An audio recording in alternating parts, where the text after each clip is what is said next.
To make these snowball cookies, you'll need 150 grams of gluten-free flour.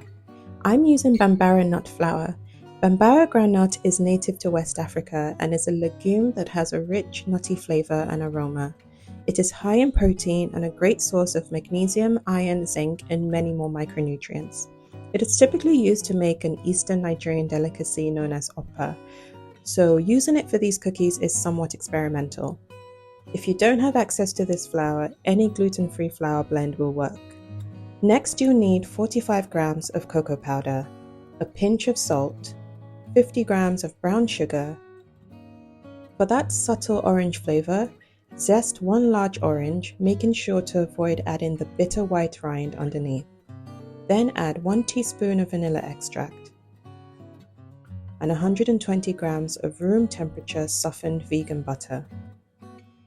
Mix everything together with a wooden spoon. At first it will look very dry, but just trust the process and keep mixing until everything comes together to form a dough. It doesn't need any extra liquid.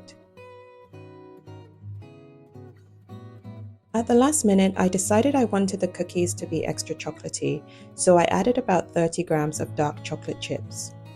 Fold this in until evenly distributed through the dough. Grab a lined baking tray and simply mold the cookies with your clean hands.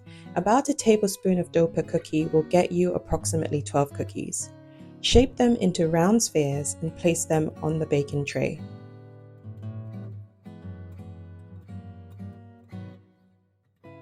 Bake in a preheated oven at 160 degrees Celsius for 25 minutes.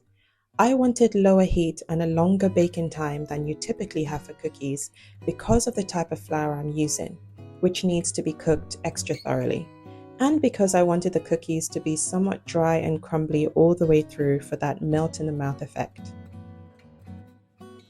Once you're done, leave them to cool for about 10 minutes, then roll them in icing sugar until well coated all over. And that's it. These cookies are the perfect sweet treat for this festive season and taste incredible. Crumbly and melt in the mouth, the perfect amount of sweetness, satisfying amount of chocolate flavor, and just a hint of fresh, zesty orange. I hope you give this recipe a try. Leave a comment below letting me know what you think. Don't forget to subscribe if you haven't already because I post a new video every week, and I will catch you next time. Bye!